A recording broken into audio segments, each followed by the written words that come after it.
am Shirin and my topic is meiotic cell division and its significance. Meiotic आखिर होता क्या? Meiotic is also known as the meiosis. Meiosis जो होता है वो हमारे सेल डिविजन्स के लिए बहुत ही इम्पॉर्टेंट रोल होता है इसमें. इसे हम लोग ब्यूटी और प्योसिस भी कहते हैं. और म्योसिस जो होता है वो दो टाइप्स में डिवाइड किया गया है, म्योसिस 1 एंड म्योसिस 2. म्योसिस 1 में हमारा प्रोफेज होता है, मेटाफेज होता है, एनाफेज एंड टीलोफेज होता है. प्रोफेज 1 जो होता है वो फर्दर डिवाइडेड किया गया है हमारा leptotene, zygotene, pachytene, diplotene and diakinesis.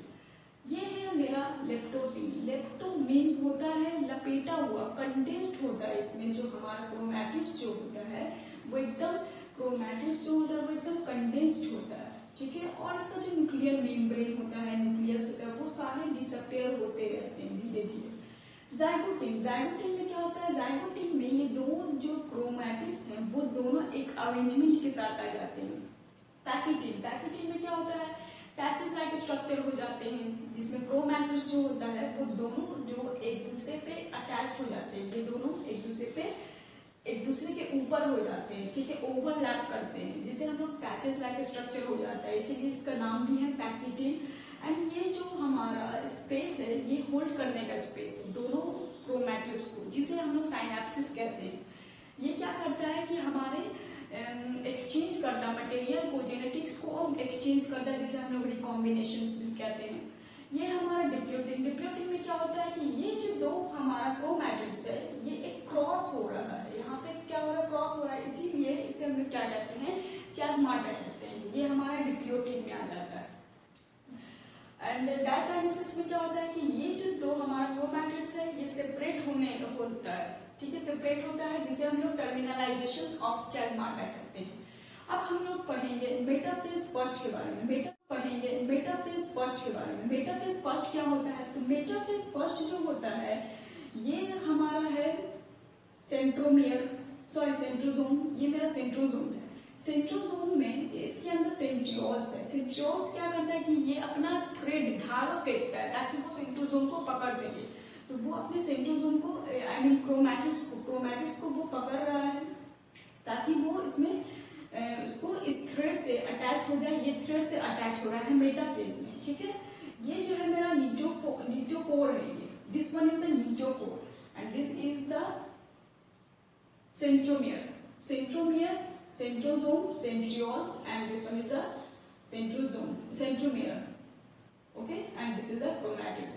And ये जो मेटाफेज में ये जो दो स्ट्रक्चर एंड जो ये पूरा एक सेल जो बना हुआ है, इस सेल के अंदर एक प्लेट बन जाता है, मेटाफेजिक प्लेट जिसे हम लोग कहते हैं, ठीक है. एनाफेज फर्स्ट में क्या होता है कि एनाफेज फर्स्ट में होता है ये कि जो क्रोमैटिड्स होता है उसका जो थ्रेड लाइक स्ट्रक्चर होता है वो शॉर्ट हो जाता है. वो शॉर्ट कैसे हो जाता है? जस्ट अपोजिट होता है किसके? प्रोफेज 1 के लेप्टोटीन के तरह जस्ट अपोजिट होता है टेलोफेज. जैसे कि लेप्टोटीन में क्या हो रहा था कि जितना भी ऑर्गेनेल था वो डिसअपियर हो रहा था धीरे धीरे, और ये जो हमारा क्रोमैटिड्स था वो कंडेंस्ड हो रहा था. जस्ट अपोजिट है टेलोफेज में. टेलोफेज में जितने भी ऑर्गेनेल होंगे वो स्टार्ट होंगे बनने के लिए सब स्टार्ट हो रहे हैं. जितने भी ऑर्गेनेल, न्यूक्लियर मेम्ब्रेन है, न्यूक्लियस है, जो भी जितने भी मेम्ब्रेन है वो सारे टेलोफेज 1 में बनने के लिए स्टार्ट हो जाते हैं. अब है कि म्योसिस 1 से म्योसिस 2 तक का जो स्पेस होता है उसे हम लोग इंटरकाइनेसिस कहते हैं. इंटरकाइनेसिस में क्या होता है? कोई भी रेप्लिकेशन इसमें इन्वॉल्व नहीं होता है.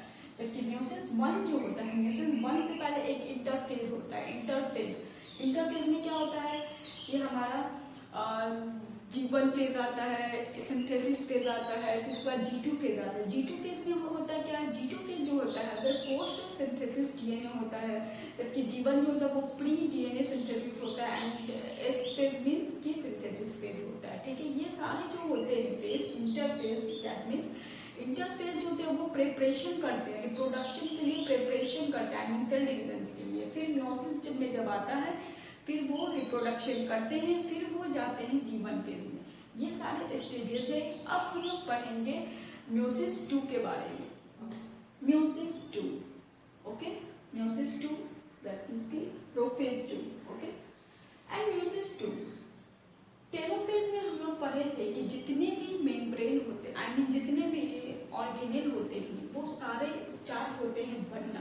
तो जब ये स्टार्ट होते हैं बनने के लिए तो फिर ये धीरे धीरे मूव होते रहते हैं, फिर मूव होके ये दो पार्ट में डिवाइड हो जाते हैं एंड म्योसिस 2 में क्या होते हैं, ये सेल जो होते हैं वो डिवाइड होके दो सेल्स और बना लेते हैं। ठीक है, ये जब दो सेल्स जब सेपरेट होगा तो एक ये सेल बनेगा और एक ये वाला सेल ये बनेगा। ओके, एंड देन ये फर्दर डिवाइड होंगे हमारे दो सेल्स में एंड फिर ये फर्दर डिवाइड होंगे दो सेल्स में, जो कि ये क्या हो जाएंगे, हैप्लोइड हो जाएंगे। सारे क्या है, ये सारे हैप्लोइड है। ठीक है, ये हमारे म्योसिस 2 है। म्योसिस 2 जो होता है वो जस्ट एग्जैक्टली जो होता है वो same as a mitosis. Okay, now we will talk about the significance.